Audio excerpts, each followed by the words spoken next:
Le banquier privé gratuit n'est presque jamais vraiment gratuit. Il ne t'envoie pas de facture, donc tu as l'impression que le conseil ne coûte rien. Mais c'est justement ça qui le rend dangereux. Dans le scénario que je vais te montrer, un seul point de frais par an peut coûter 167 000 euros. Pas avec une arnaque.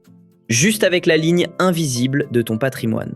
Dans cette vidéo, tu repars avec 3 choses simples. D'abord, pourquoi gratuit veut souvent dire payer ailleurs. Ensuite, le calcul complet sur 100 000 euros plus 500 euros par mois. Et enfin, les 3 questions à poser avant de signer quoi que ce soit. Et attention, je ne parle pas d'une banque précise. Je prends un scénario pédagogique avec un point de frais annuel. C'est petit sur une brochure, mais énorme dans le temps. Pourquoi ça paraît gratuit ?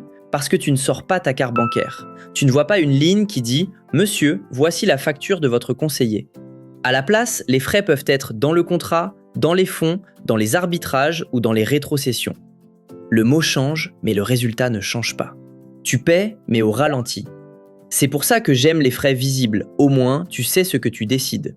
Mon courtier est en description, avec le code simplement à saisir à l'inscription.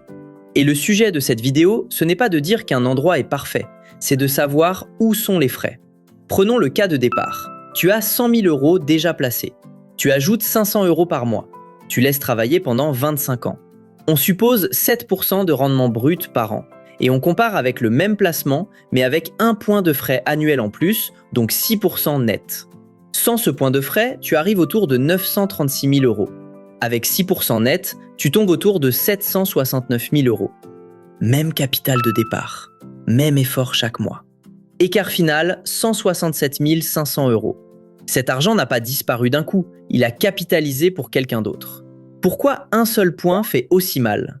Parce que 1% chaque année, ce n'est pas 1% une seule fois. C'est 1% sur un capital qui grossit, puis 1% sur les intérêts des intérêts, puis encore 1% tous les ans pendant 25 ans. Au début, ça a l'air presque invisible. À la fin, c'est énorme. Maintenant, soyons justes, un vrai conseil peut servir. Si tu as une succession complexe, une donation, une famille recomposée, là, oui, l'organisation compte. Si tu as une société, de l'immobilier ou plusieurs enveloppes fiscales, tu peux avoir besoin d'un professionnel. Si tu vis entre plusieurs pays, c'est pareil. Le problème, ce n'est pas de payer pour un bon conseil. Le problème, c'est de croire que le conseil est gratuit alors qu'il est payé par les produits recommandés.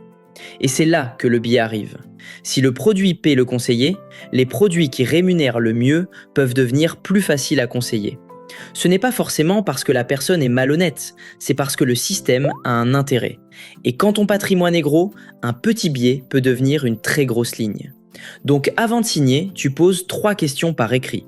Première question, quel est le total des frais annuels en pourcentage et en euros ? Pas seulement les frais d'entrée, les frais du contrat, les frais des fonds, les frais de gestion, les frais d'arbitrage, tout. Deuxième question, qui est payé par les produits que je vais acheter ? Troisième question, quelle part des produits est maison et quelle performance nette de frais je peux comparer ? Si on répond clairement, tu peux décider. Ce soir, en 10 minutes, fais 3 gestes. 1. Additionne les frais de tes supports actuels.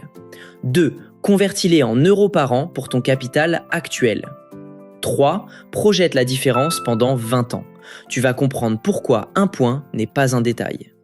C'est peut-être la plus grosse ligne de frais que tu ne regardes jamais. Le lien de mon courtier reste en description avec le code simplement. Et si tu veux apprendre à lire une grille de frais sans te faire noyer, la vidéo s'affiche juste ici. Retiens seulement ça.